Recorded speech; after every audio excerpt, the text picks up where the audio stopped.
Hi, I'm Mary Klein. I'm a member of Palo Alto Monthly Meeting of the Religious Society of Friends, and I want to share with you a presentation I put together for my monthly meeting to support conversation we've been having about how we can continue to work together to be a public presence in our community on behalf of policy changes and social service um, improvements that we would like to see as a meeting. So we found that we would find it useful to have a common framework for conversation. We were finding that we were talking apples and oranges a fair bit, and so I put this together.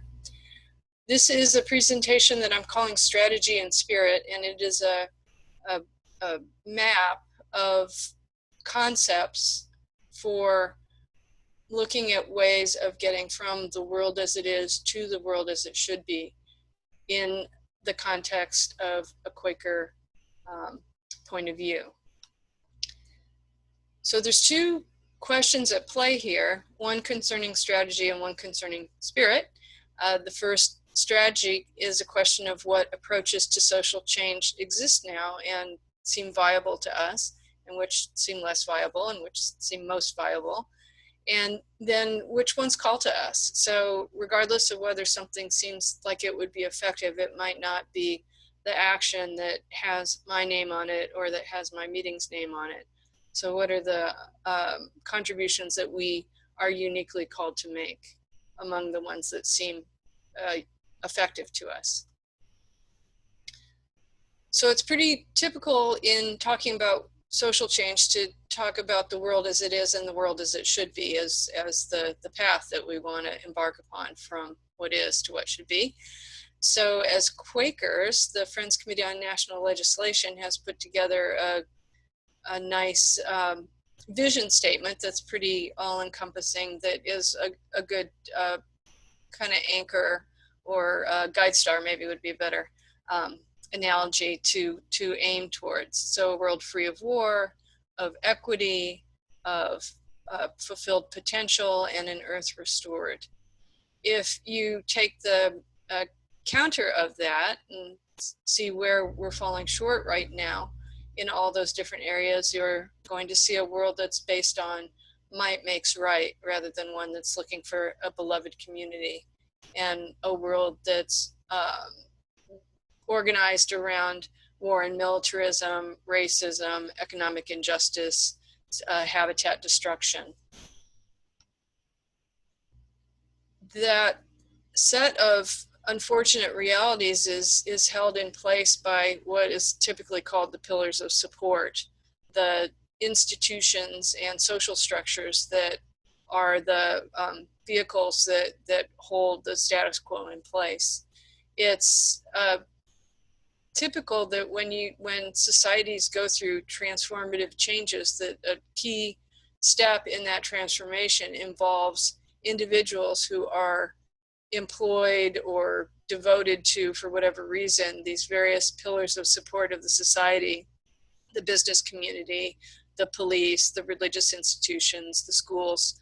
That individuals in large bodies within those pillars of social support of the status quo, individuals will shift their allegiance from the current situation to the vision that the social change movement is advocating. So a key part of progressive social change is to work with bodies of individuals within these pillars of support to encourage them to shift their allegiance. Similarly, the world as it should be is supported by frameworks that are, because we're looking at a world that doesn't exist yet, are frameworks that are more values-based and visionary. So when we think of the world as it should be, that is shaped by what we aspire for, what we expect, the traditions that we hold dear, the experiences that we've had, and our values framework. And that mix is going to be different for each one of us, and for different communities of people also. So there's infinite number of ways that you can look at reality, the same field of stuff and time and information. The world that we live in can be parsed in very unique ways by different cultures and by different individuals. So one parsing is the one that I just laid out already. The Friends Committee on National Legislation has laid out this vision of the world as it should be, and we can counterpose that with the world that we have. You can take the same reality and slice it up a different way, any number of different ways. One example of that is Rudolf Steiner had developed a framework of the world as it should be based on 3 spheres of society: culture, political, and economic. And Rudolf Steiner proposes a balanced framework as his vision, and then an imbalanced framework as the world as it is now.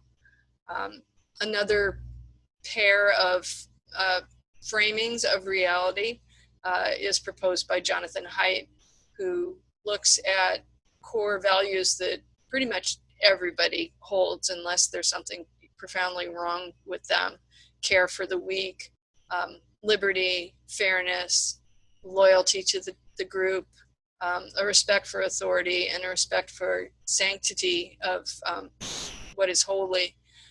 Those are values that we all hold, and Haidt has, through cross-cultural studies, determined that there are kind of different mixes of those, the importance of those values that tend to, in the US culture, tends to divide people into political camps of liberal and conservative. So if you've got folks that are looking at the world with the care for the weak and liberty in the sense of opposing authoritarianism as being 2 overarching important values, and other values being less important: fairness, loyalty to the group, respect for authority, respect for sanctity. That mix is what we would call a liberal in our US culture. And folks that we would call conservative in our culture are people who have a more kind of level importance placed on all those 6 values. So when we're looking at the world as it should be, depending on the upbringing and your kind of innate mix of a weighing of values, the world as it should be is going to look quite different. And that's something we need to take into account when we're working with people, trying to shift them over to seeing the beloved community that we see. So getting from the world as it is to the world as it should be involves a path of work. And one way of sort of sorting out into different categories the infinite number of ways of working for progressive social change is to sort them into categories of conventional politics versus movement building type social change work. Conventional politics would be those kinds of activities that are concerned with electoral politics primarily and focused on established institutions and changing the minds of current decision makers with current authority to make decisions about resources. So those kinds of politics, conventional politics, tend to be transactional, kind of quid pro quo trades.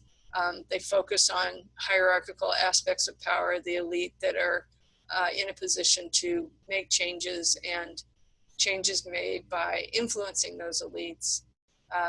That influence is based on pragmatic compromises to achieve what's politically realistic. Tactics include lobbying, negotiating, backroom concessions, and social progress in conventional politics comes through a steady accumulation of small victories. So from the New Deal politics of the 1930s through the maybe 1980s, there was kind of steady, slow progress of egalitarian, supporting social institutions and agencies that were put into place bit by bit in the US. And with the Reagan era, there was a shift of steady de-accumulation of what were small victories for progressives and a set of victories for more conservative-minded folks. So that's conventional politics. Movement building tends to be, it's more the grassroots change. So that's where you're shifting society in the body of people. So there's a transformational change happens. There's a shift in the zeitgeist. The focus is on distributive aspects of power. So focus on achieving widespread vocal support for changes that seem important by grassroots organizing and mobilizing.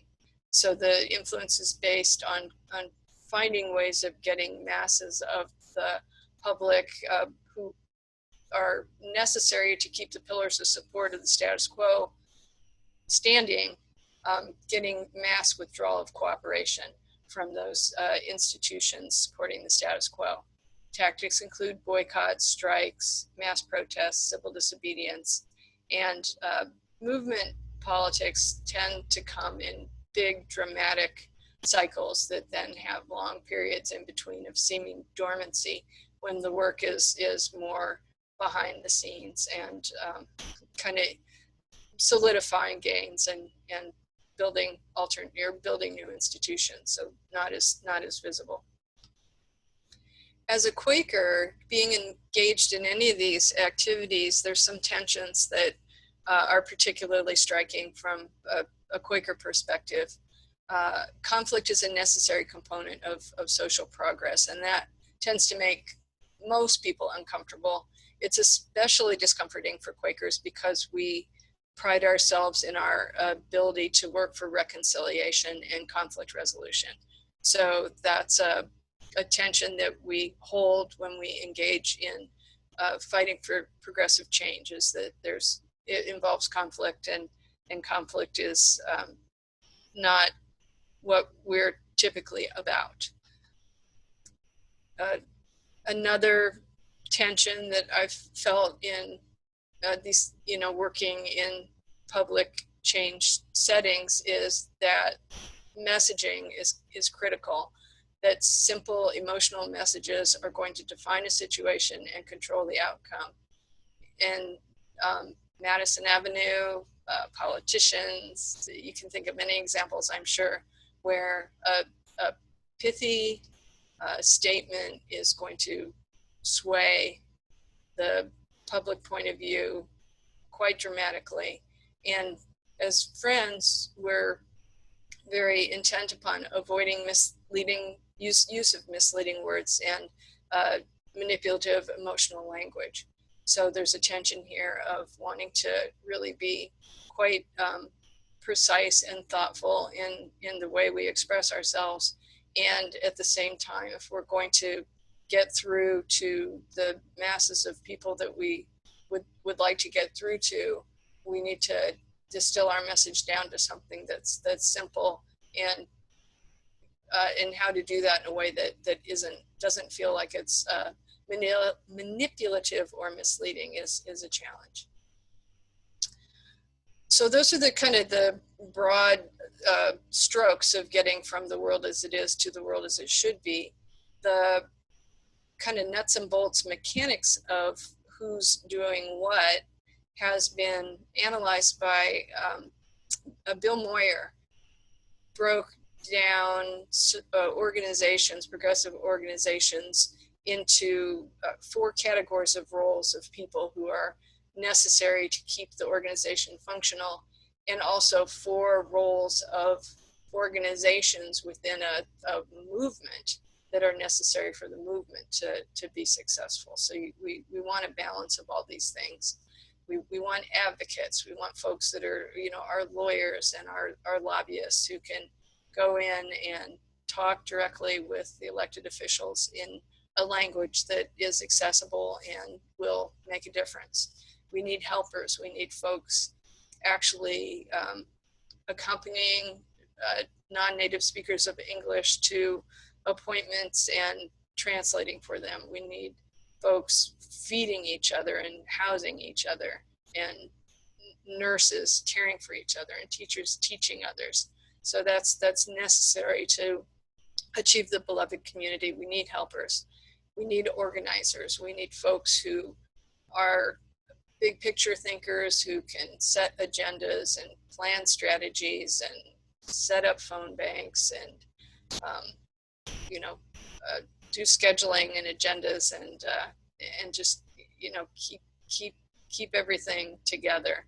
And then we need rebels. We need people who just by their instincts and their nature and their temperament are the people who can see what's not right and really hold the line and say, this cannot be, this needs to change. We cannot live with this. This is offensive and morally wrong. So these four roles are needed to work together. Those successful organizations include individuals serving in all four, and successful movements include organizations serving in all four. And this mingling of roles, it can cause tension. Folks tend not to maybe value as highly the roles that are not their kind of comfortable place for themselves to serve. And so you can get some kind of disrespectful interactions between people from across different roles. However, that can also be healthy in that each of these roles can be played in a way that can either help or undermine progress. So folks get stuck in their position and can play their role to an extreme to the point that it's counterproductive. An advocate can be so effective in interacting with an elected official that they lose touch with the real needs of the community. The people who are the street rebels, you know, out in the street, creating a lot of attention for the issue, can either attract a bunch of folks to come out in the street and join, or they can be kind of so extreme that they actually repel people from joining the movement. So we need the counterbalance of the different roles to keep everyone kind of playing a role in a way that's effective for the greater good. Underlying all of this is the question of violence and nonviolence. And Erica Chenoweth, who's a researcher in Denver, has done a number of big historic compilations of different social movements that have achieved major changes of ousting dictators or taking back local control of land that had been controlled by colonizers. So looking at those kinds of social transformations that have come from mass movements and analyzing the level of violence or nonviolence in those mass movements, she's pretty quantitatively demonstrated that mass movements that are deeply rooted in nonviolence are more likely to get the wins that that they're primarily seeking, ousting a dictator or you know, getting local governing of self-government. And then also that the odds that the resulting new society is going to be democratic, that's also higher if you've got a revolution that was based in nonviolence rather than violence. And the nonviolent movements, she's also can see, are much more probable if you've got faith institutions or labor institutions at the helm, providing some continuity and some moral vision for the movement. So here's some of the kind of statistical comparisons that, from the Chenoweth work as far as nonviolent, violent campaigns with a violent flank and violent campaigns, the success and failure rates.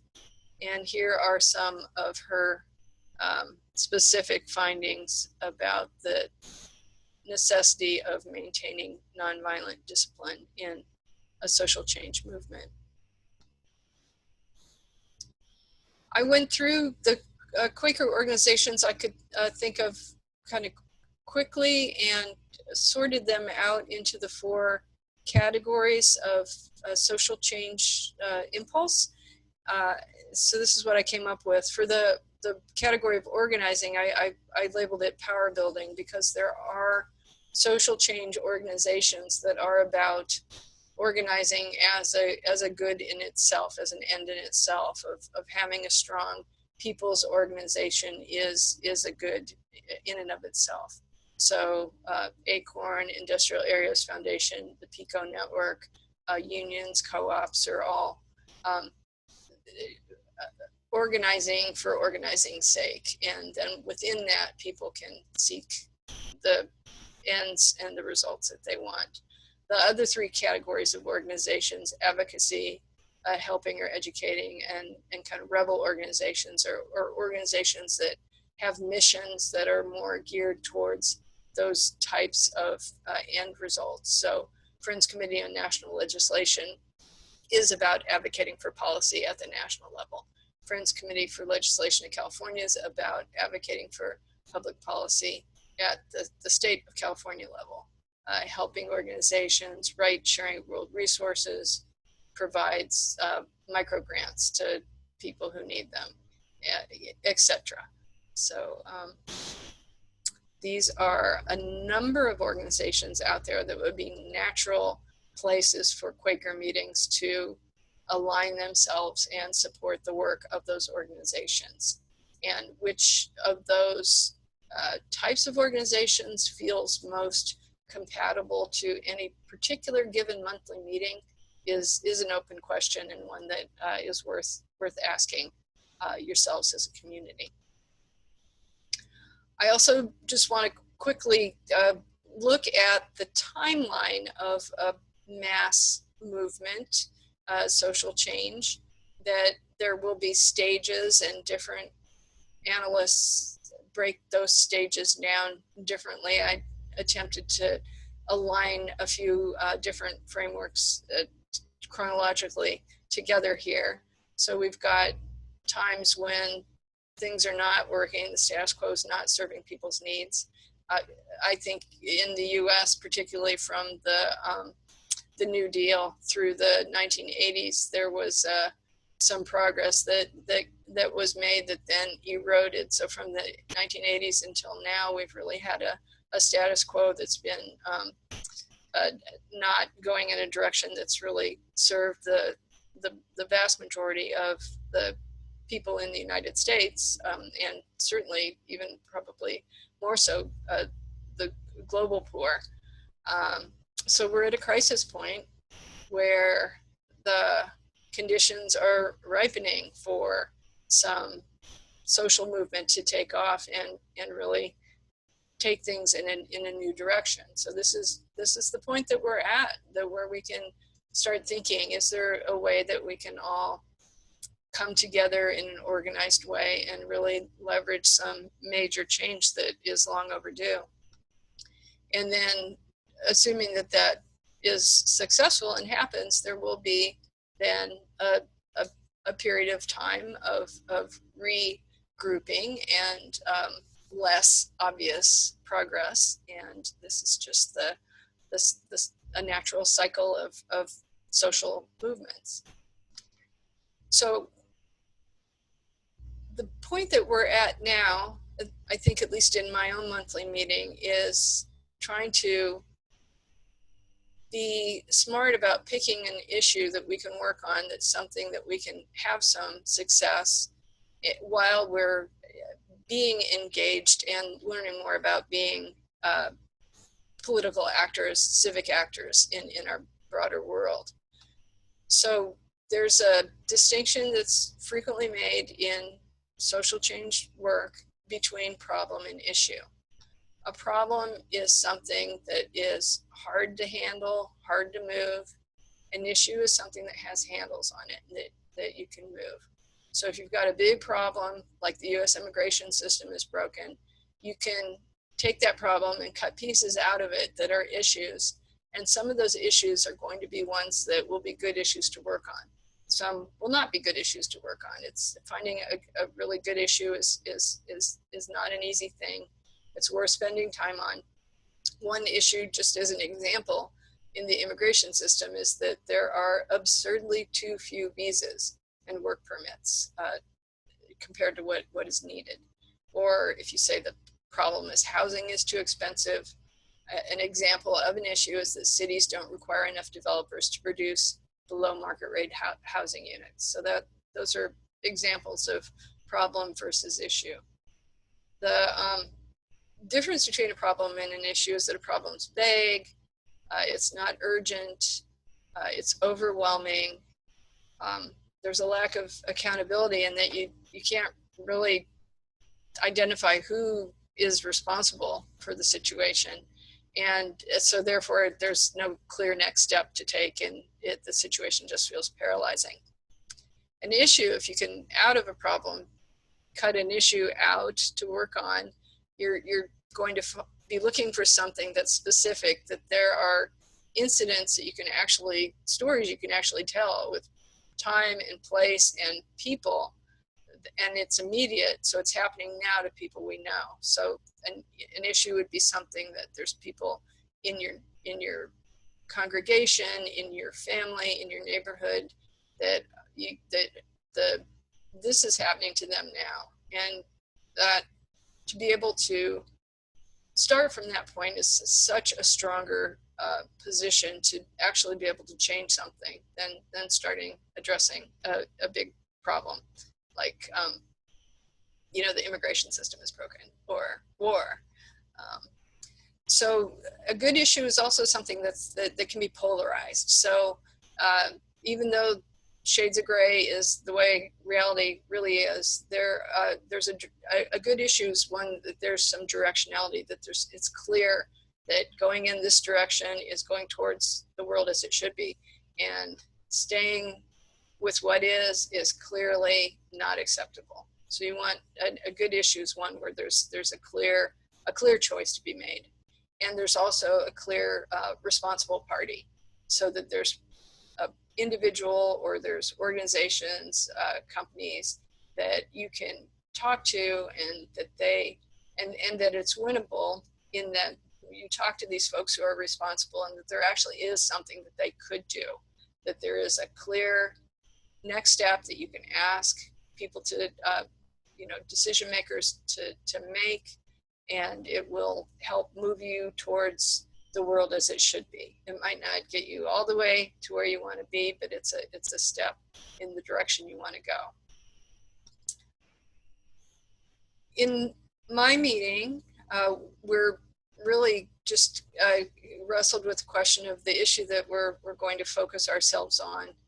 There are other questions that would arise out of this whole framework in terms of whether we want to work in a realm that is more, each of us individually works on our own separate kind of issue of concern, or if as a group we want to align ourselves with another organization that's already working on a concern, or if as a meeting, as a Quaker meeting, we want to develop an initiative of our own.